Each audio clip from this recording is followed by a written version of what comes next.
All right, we're going to keep talking about crypto, especially Bitcoin, which is down to about $55,000. Remember that old ad in the 70s when E.F. Hutton talks, people listen? Well, they're out of business.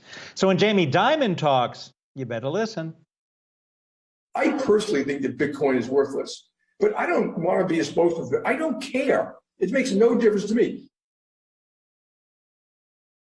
All right. We're going to bring in the editor-in-chief from Decrypt, Dan Roberts. You know him well. And Dan, what did you think about what Jamie Dimon was saying? Because he was saying personally, but on the other hand, people want to buy this, and there's absolute value in the asset. People are trading it. That's right, Adam. And not just people want to buy this, but specifically our clients. He said our clients disagree with him. And he has contradicted himself a few times over the years. I mean, he has always remained negative and bearish on Bitcoin personally. But at one point, he was calling it a fraud and a scam. And a couple of years later, he came out and said, I regret calling it a fraud.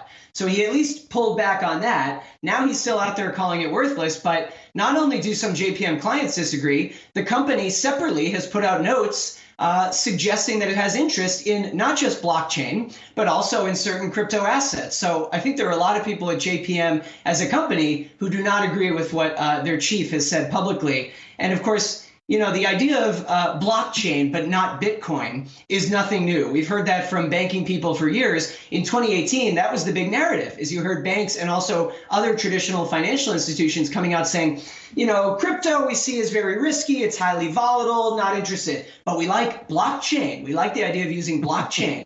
And in the last year or so, as Bitcoin and Ethereum and other top crypto assets have really surged because of the pandemic and, you know, because of the actions of the Fed, you have started to hear less of that. So he's become an anomaly. You've started to hear less of blockchain, not Bitcoin, and you've seen the pendulum swinging back to actually Bitcoin is pretty interesting.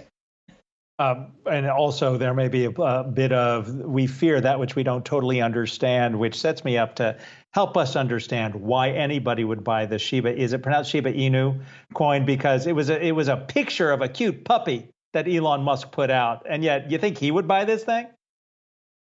Well, so first of all, let's explain. I mean, everyone by now knows about Dogecoin, and Doge is sort of this original, at this point, OG joke cryptocurrency. It was just as a meme, and yet the price has surged. Elon Musk has repeatedly pumped the price of Doge, but now more recently you've got Shiba Inu. And of course, the original internet meme of Doge is a Shiba Inu dog.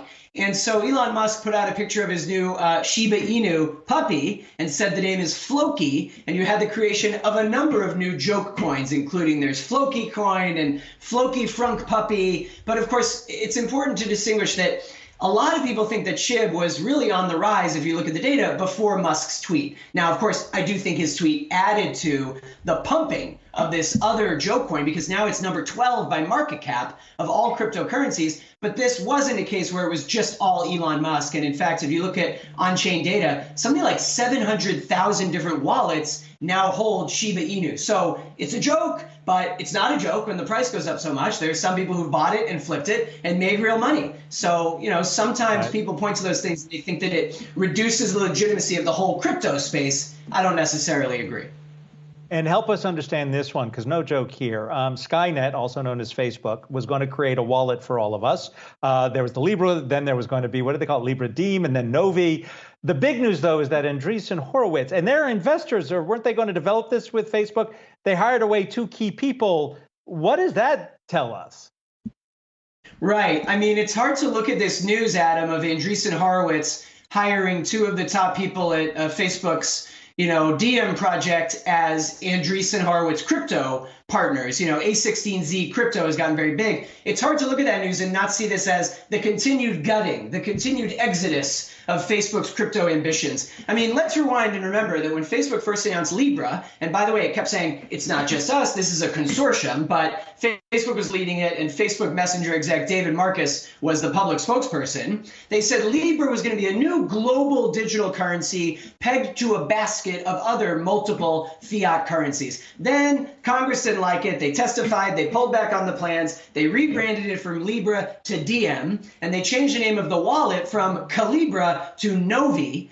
And now just recently in August, David Marcus came out and said, our wallet product is ready for the market. Well, where is it? And now it looks like all that Diem is going to be is a U.S. stable coin pegged to the dollar, which we have a lot of those already. So maybe the project still exists, maybe something is going to launch, but a lot of people have left. And there is an irony now in seeing one of the backers that hypothetically is still on the board of the Diem Association plucking two prominent people from the project. But maybe that's because they want to keep better tabs on what it's up to and make sure that it's a success. I look forward to the day when Zuckerberg's trying to sell that wallet and he says, well, it's got electrolytes, to quote the movie Idiocracy. Dan Roberts, Decrypt Editor-in-Chief, we appreciate your being here. We'll see you soon, buddy.